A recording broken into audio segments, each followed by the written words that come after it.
You know what time it is. It's time for this great panel. Tell me, who won the week? Back with me, Jason Johnson, Tiffany Cross, and EJ Dionne, who may or may not still remember what he said or cop to it later. But tell us now, EJ Dionne, who won the week?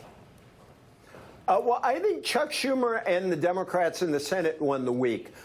Because you've had a whole series of developments that strengthen their hand to take over the Senate. First of all, you've got Mitch McConnell himself clearly very worried about losing it, which is why he defended the filibuster. You've got John Hickenlooper moving from the presidential race to the Senate race. In Colorado, if he is indeed the strongest candidate, he'll win that primary. He's been running ahead of Cory Gardner, the incumbent Republican. You've got Susan Collins. Charlie Cook moved her race from lean Republican to toss-up.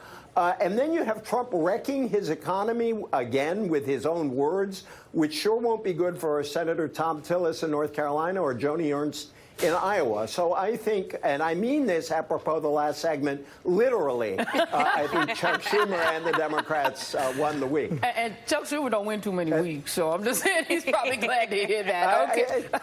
I'm just saying, let Tiffany Cross, who won the week. All right, so everybody who knows me knows that I am an animal lover. So my who won the week goes to Julian Castro. He released, not of course, thank you. Anyway, he released his plan for animal welfare, cleverly titled the Paw Proposal, which I love. And look, if you're one of these awful human beings who are indifferent to animal suffering, it still impacts your life because our meat consumption impacts everything around the country. Even the Brazil, the Amazon rainforest is impacted because of the amount of meat we consume.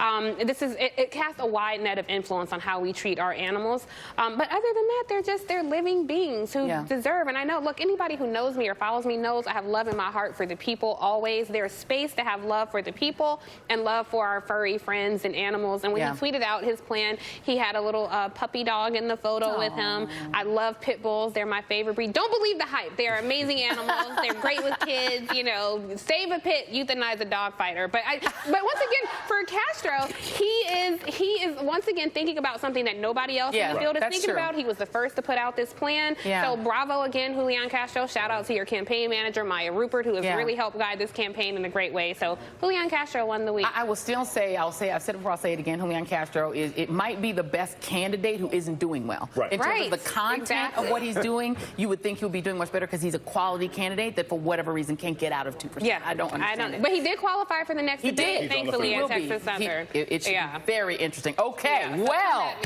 Come at me, bro. Come forward. You know you got to bring it because your chief rival next to you. So, who won the week, Jason? So, who won the week for me this week is Soundcloud rapper Tony Tigg. Now, why is Soundcloud rapper Tony Tigg the winner for the week? Because earlier this week there was a big fight between Susan Sarandon, Neera Tanden, Nina Turner, and lots of other Bernie supporters. And this Bernie bro supporter decided he was going to go out, get in the lab with a pen and a pad, and make a diss track against all the terrible media people who attacked him, including Zerlina, Joy, Rachel Maddow, Chuck Todd, and me. So why does he win the week? Because I've always wanted to be name-checked in a bad rap song that sounds like a Super Nintendo thing. Okay, come on. We got in a diss track. We got name-checked in a diss track. How did Tiffany not get in it? I don't know. I was thinking, he really, Tony, you should do this. It's your 15 minutes of fame. Make it happen. Make it happen. And the fact that Tiffany was not in the diss track, which is incredible. Or, you know what? You also put EJ in the diss track, too, because EJ is my brother from another father. I was highly disappointed in him. He needs to step up his game. And because Tiffany and EJ were not in the diss track, you know who really won the week? A different rapper. A$AP Rocky.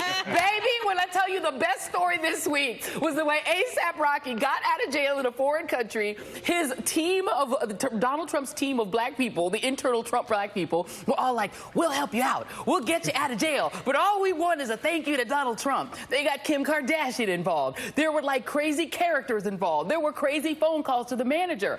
And when he finally gets out of lockup, comes back to the United States, what did A$AP Rocky do? Not a diss track, ghost.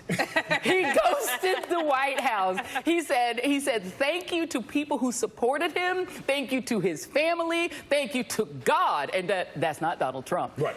And didn't thank the White House. And not because I'm saying to be mean to Donald Trump, but Good for That's him. gangster.